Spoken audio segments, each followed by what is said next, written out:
Ya, ko. Hayon si nanay, nakalutang at kumakampay, sa bughaw na langit. Taas noo, walang takot. Higit pa siyang mataas, kaysa sa pinakamatataas na puno sa kagubatan. Heto naman ako, si Agilita, isang munting agilang, nagsisimula palang tubuan ng balahibo. Halos kasinlaki lang ako, ng paa ni nanay. Kailan kaya ako, magiging katulad ni nanay? Bulong ko, sa sarili. Nay, ano po ang ginagawa ninyo? Sigaw ko.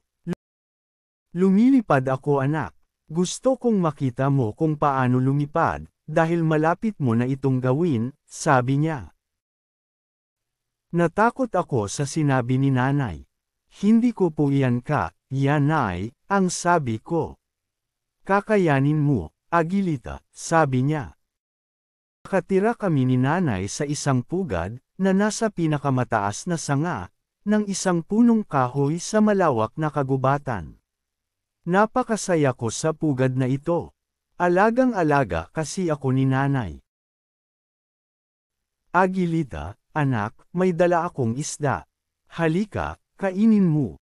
Ang sarap po nay. Salamat po. Pasasalamat ko kay nanay. Sige anak, kumain kang mabuti para lumaki kang malusog, sabi ni nanay. Laging may dalang masasarap at masusustansyang pagkain si nanay. Inilagay rin niya ang pugad sa pinakamataas na sanga, para protektado ako. Mahal na mahal talaga ako ni nanay. Pero isang araw, dumating siyang walang dalang pagkain. Sa halip, itinulak niya ako sa gilid ng pugad. Nay, bakit po ninyo ako itinutulak? Takot po ako, nay. Mabilis ang pagkahulog ko, pero mas mabilis si nanay. Bago pa ako bumagsak sa lupa, ay nasalo na ako ng kanyang malalapad na pakpak, at ligtas na ibinalik sa pugad.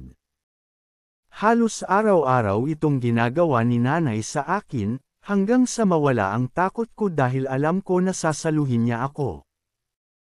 Isang araw, isa-isang tinanggal ni nanay ang mga balahibo, dahon, at mga sanga sa aming pugad. Nay, bakit po ninyo sinisira ang bahay natin? Nagtatakang tanong ko. Hindi mo na ito kailangan, anak. Hindi ka lilipad hanggat nandito ang pugad, sabi niya. Pagkatapos ay dinala ako ni nanay sa isang napakataas na bangin. Nay, bakit po tayo nandito? Nalulula po ako. Takot na takot ako, habang nakakapit ng mahigpit sa sanga. Anak, panahon na, para lumipad ka. Sabi niya. Takot po ako, nay, nanginginig kong sabi. Ya mo anak. Ya mo, Agilita. Lipad anak. Isa kang agila. Patunayan mo iyan sa mundo. Sabi ni nanay. Pikit mata, tumalon ako.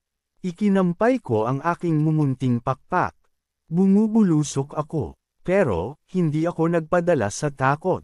Lalo ko pang ikinampay ang aking mga pakpak, hanggang sa naramdaman kong, tumataas ako. Nakalilipad na ako. Nay, lumilipad ako. Nay, kaya ko na po. Ang sarap po palang lumipad. Tuwang-tuwa ako. Kinaya ko, hindi ako natalo ng takot. Si nanay ang pinakamasaya sa tagumpay ko. Ya ko.